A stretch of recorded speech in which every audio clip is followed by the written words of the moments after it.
Chapter 8. The Last Night.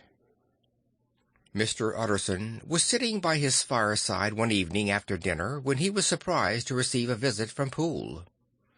"Bless me, Poole, what brings you here?" he cried, and then, taking a second look at him, "What ails you?" he asked.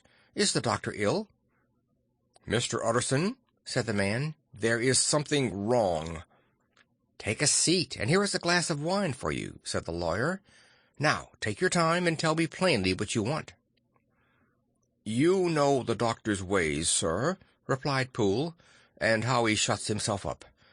Well, he's shut up again in the cabinet, and I don't like it, sir. I wish I may die if I like it. Mr. Utterson, sir, I'm afraid."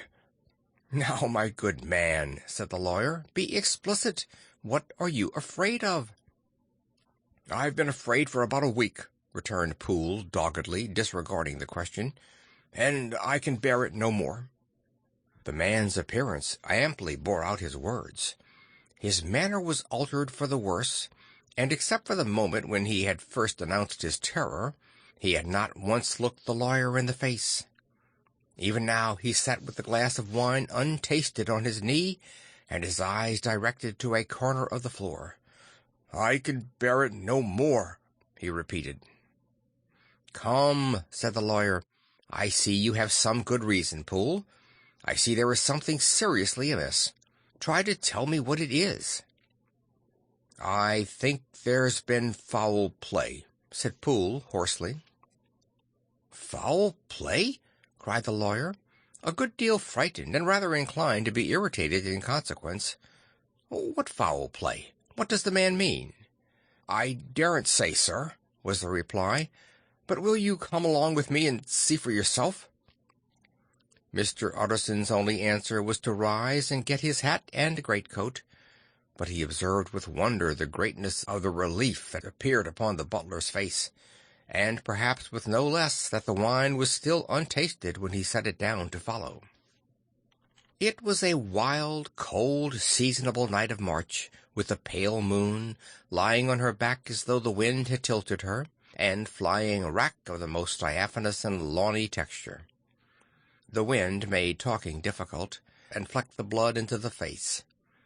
It seemed to have swept the streets unusually bare of passengers besides, for Mr. Utterson thought he had never seen that part of London so deserted. He could have wished it otherwise. Never in his life had he been conscious of so sharp a wish to see and touch his fellow creatures, for, struggle as he might, there was borne in upon his mind a crushing anticipation of calamity. The square, when they got there, was full of wind and dust, and the thin trees in the garden were lashing themselves along the railing.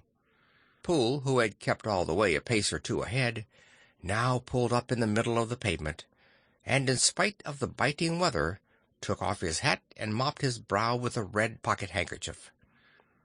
But for all the hurry of his coming, these were not the dews of exertion that he wiped away, but the moisture of some strangling anguish, for his face was white, and his voice, when he spoke, harsh and broken. "Well, sir," he said, "here we are, and God grant there be nothing wrong." "Amen, Poole," said the lawyer. Thereupon the servant knocked in a very guarded manner. The door was opened on the chain, and a voice asked from within, "Is that you, Poole?" "It's all right," said Poole. "Open the door." The hall, when they entered it, was brightly lighted up. The fire was built high, and about the hearth the whole of the servants, men and women, stood huddled together like a flock of sheep. At the sight of Mr. Utterson, the housemaid broke into hysterical whimpering, and the cook, crying out, "Bless God, it's Mr. Utterson!" ran forward as if to take him in her arms. "What? Are you all here?" said the lawyer peevishly. "Very irregular, very unseemly. Your master would be far from pleased." "They are all afraid," said Poole. Blank silence followed, no one protesting. Only the maid lifted her voice, and now wept loudly. "Hold your tongue," Poole said to her, with a ferocity of accent that testified to his own jangled nerves.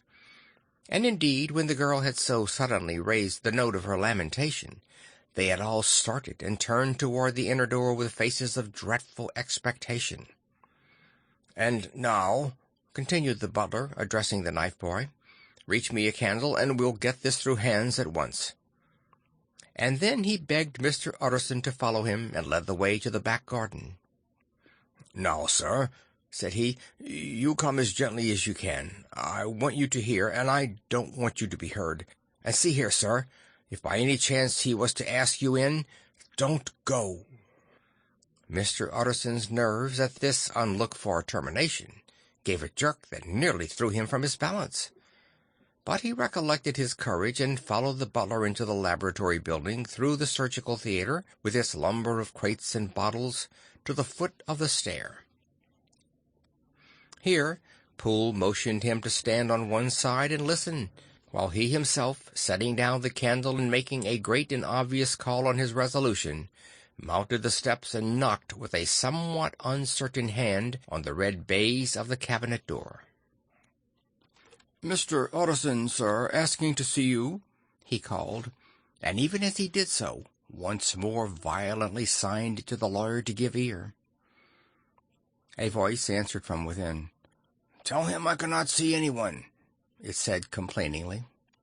"Thank you, sir," said Poole, with a note of something like triumph in his voice, and, taking up his candle, he led Mr. Utterson back across the yard and into the great kitchen, where the fire was out and the beetles were leaping on the floor. "Sir," he said, looking Mr. Utterson in the eyes, "was that my master's voice?" "It seems much changed," replied the lawyer, very pale, but giving look for look. "Changed? Well, yes, I think so," said the butler. "Have I been 20 years in this man's house to be deceived about his voice? No, sir. Master's made away with. He was made away with 8 days ago, when we heard him cry out upon the name of God. And who's in there instead of him, and why it stays there, is a thing that cries to heaven, Mr. Utterson." "This is a very strange tale, Poole. This is rather a wild tale, my man," said Mr. Utterson, biting his finger. "Suppose it were as you suppose.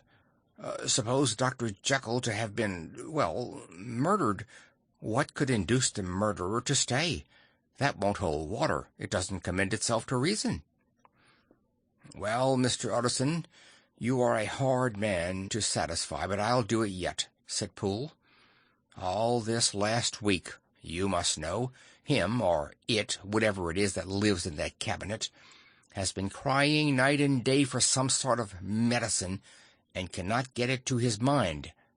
It was something his way, the master's, that is, to write his orders on a sheet of paper and throw it on the stair. We've had nothing else this past week, nothing but papers, and a closed door, and the very meals left there to be smuggled in when nobody was looking. Well, sir, every day, aye, and twice and thrice in the same day, there have been orders and complaints, and I have been sent flying to all the wholesale chemists in town. Every time I brought the stuff back, there would be another paper telling me to return it because it was not pure, and another order to a different firm. This drug is wanted bitter bad, sir, whatever for." "Have you any of these papers?" asked Mr. Utterson. Poole felt in his pocket and handed out a crumpled note, which the lawyer, bending nearer to the candle, carefully examined. Its contents ran thus: "Dr. Jekyll presents his compliments to Messrs. Maw. He assures them that their last sample is impure and quite useless for his present purpose. In the year 18 blank, Dr. J. purchased a somewhat large quantity from Messrs. M. He now begs them to search with most sedulous care, and should any of the same quality be left, forward it to him at once. Expense is no consideration. The importance of this to Dr. J. can hardly be exaggerated." So far the letter had run composedly enough, but here, with a sudden splutter of the pen, the writer's emotion had broken loose. "For God's sake," he added, "find me some of the old." "This is a strange note," said Mr. Utterson, and then sharply, How do you come to have it open?" "The man at Maw's was main angry, sir, and he threw it back at me like so much dirt," returned Poole. "This is unquestionably the doctor's hand, do you know?" resumed the lawyer. "I thought it looked like it," said the servant, rather sulkily, and then with another voice, "But what matters hand of right?" he said. "I've seen him." "Seen him?" repeated Mr. Utterson. "Well, that's it," said Poole. "It was this way. I came suddenly into the theater from the garden. It seems he had slipped out to look for this drug, or whatever it is, for the cabinet door was open, and there he was at the far end of the room, digging among the crates. He looked up when I came in, gave a kind of cry, and whipped upstairs into the cabinet. It was but for 1 minute that I saw him, but the hair stood upon my head like quills. Sir, if that was my master, why had he a mask upon his face? If it was my master, why did he cry out like a rat and run from me? I have served him long enough. And then—" The man paused and passed his hand over his face. "These are all very strange circumstances," said Mr. Utterson, "but I think I begin to see daylight. Your master, Poole, is plainly seized with one of those maladies that both torture and deform the sufferer. Hence, for aught I know, the alteration of his voice. Hence the mask and the avoidance of his friends. Hence his eagerness to find this drug, by means of which the poor soul retains some hope of ultimate recovery. God grant that he be not deceived. There is my explanation. It is sad enough, Poole, aye, and appalling to consider, but it is plain and natural, hangs well together, and delivers us from all exorbitant alarms." "Sir," said the butler, turning to a sort of mottled pallor, "that thing was not my master, and there's the truth. My master," here he looked round him and began to whisper, "is a tall, fine build of a man, and this was more of a dwarf." Utterson attempted to protest. "Oh, sir," cried Poole, "do you think I do not know my master after 20 years? Do you think I do not know where his head comes to in the cabinet door, where I saw him every morning of my life? No, sir, that thing in the mask was never Dr. Jekyll. God knows what it was, but it was never Dr. Jekyll, and it is the belief of my heart that there was murder done." "Poole," replied the lawyer, "if you say that, it will become my duty to make certain. Much as I desire to spare your master's feelings, much as I am puzzled by this note which seems to prove him to be still alive, I shall consider it my duty to break in that door." "Ah, Mr. Utterson, that's talking," cried the butler. "And now comes the second question," resumed Utterson. "Who is going to do it?" "Why, you and me, sir," was the undaunted reply. "That's very well said," returned the lawyer, "and whatever comes of it, I shall make it my business to see you are no loser." "There is an axe in the theater," continued Poole, "and you might take the kitchen poker for yourself." The lawyer took that rude but weighty instrument into his hand and balanced it. "Do you know, Poole," he said, looking up, "that you and I are about to place ourselves in a position of some peril?" "You may say so, sir, indeed," returned the butler. "It is well, then, that we should be frank," said the other. "We both think more than we have said. Let us make a clean breast. This masked figure that you saw, did you recognize it?" "Well, sir, it went so quick, and the creature was so doubled up, that I could hardly swear to that," was the answer. "But if you mean, was it Mr. Hyde? Why, yes, I think it was. You see, it was much of the same bigness, and it had the same quick, light way with it. And then who else could have got in by the laboratory door? You have not forgotten, sir, that at the time of the murder he had still the key with him? But that's not all. I don't know, Mr. Utterson, if you ever met this Mr. Hyde? "Yes," said the lawyer. "I once spoke with him." "Then you must know as well as the rest of us that there was something queer about that gentleman, something that gave the man a turn. I don't know rightly how to say it, sir, beyond this, that you felt it in your marrow, kind of cold and thin." "Quite so, sir," returned Poole. "Well, when that masked thing like a monkey jumped from among the chemicals and whipped into the cabinet, it went down my spine like ice. Oh, I know it's not evidence, Mr. Utterson. I'm book-learned enough for that. But a man has his feelings, and I give you my Bible word it was Mr. Hyde." "Aye, aye," said the lawyer. "My fears incline to the same point. Evil, I fear, founded. Evil was sure to come of that connection. I believe you. I believe poor Harry is killed, and I believe his murderer, for what purpose God alone can tell, is still lurking in his victim's room. Well, let our name be Vengeance. Call Bradshaw." The footman came at the summons, very white and nervous. "Pull yourself together, Bradshaw," said the lawyer. "This suspense, I know, is telling upon all of you, but it is now our intention to make an end of it.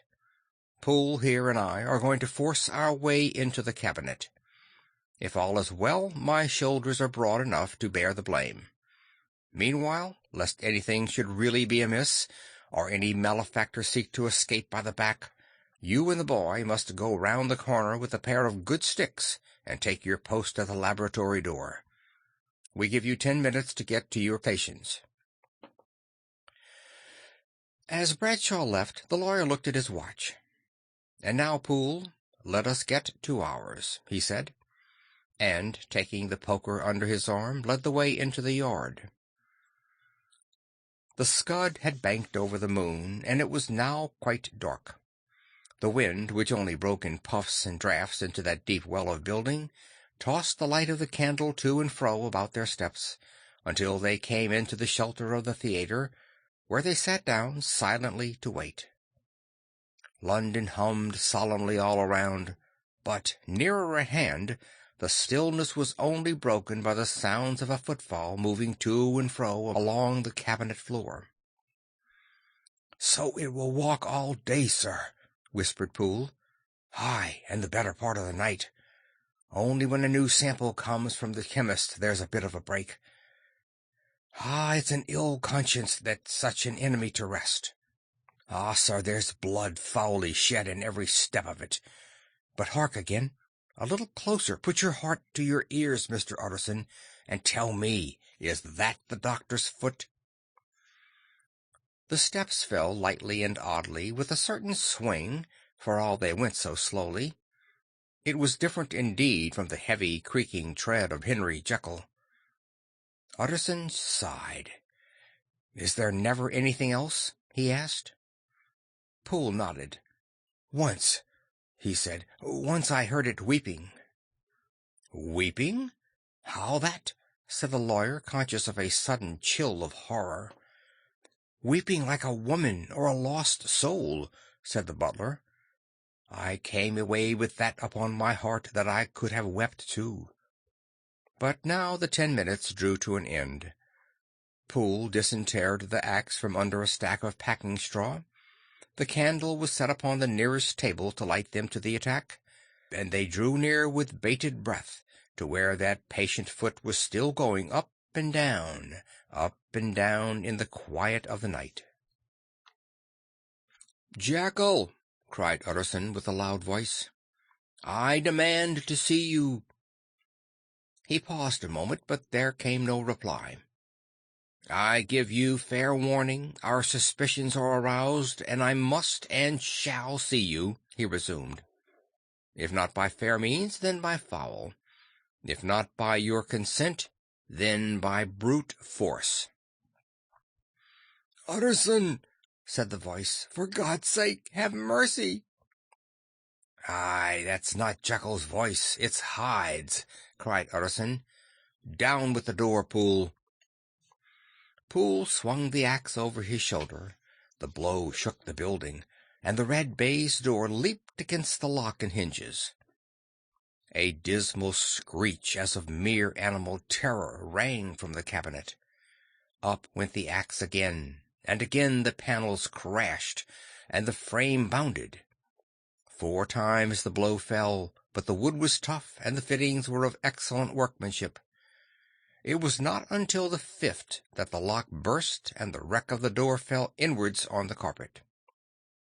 The besiegers, appalled at their own riot and the stillness that had succeeded, stood back a little and peered in.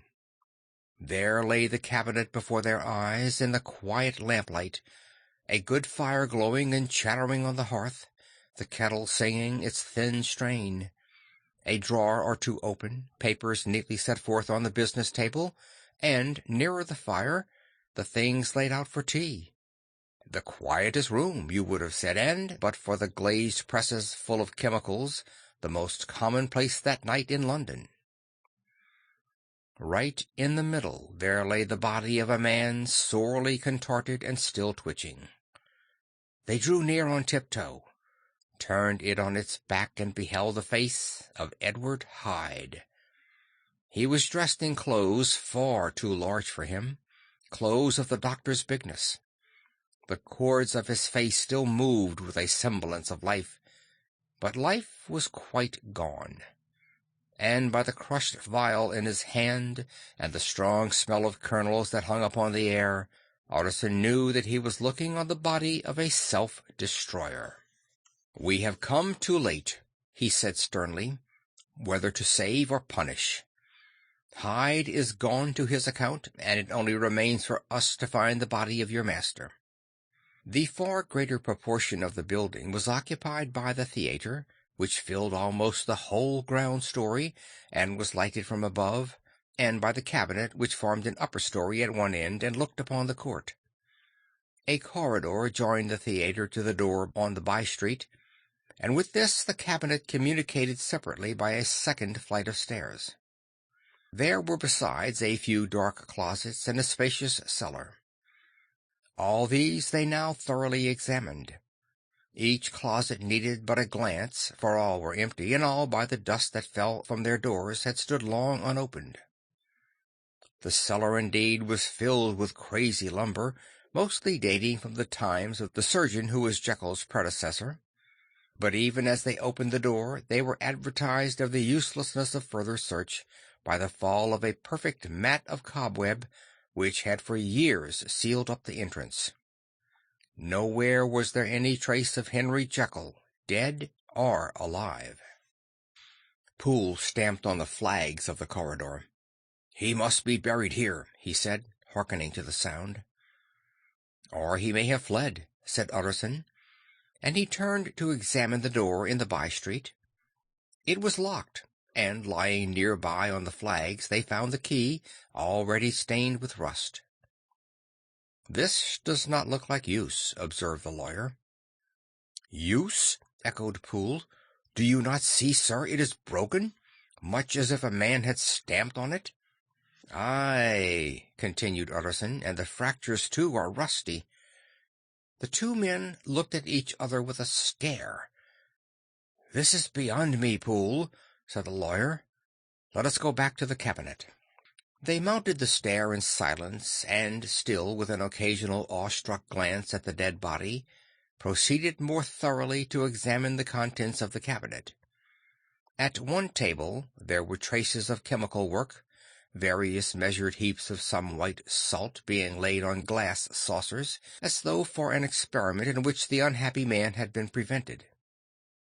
"That is the same drug that I was always bringing him," said Poole, and even as he spoke, the kettle, with a startling noise, boiled over.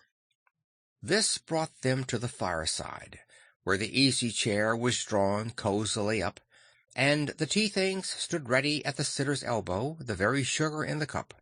There were several books on a shelf. One lay beside the tea-things open, and Utterson was amazed to find it a copy of a pious work, for which Jekyll had several times expressed a great esteem, annotated in his own hand with startling blasphemies.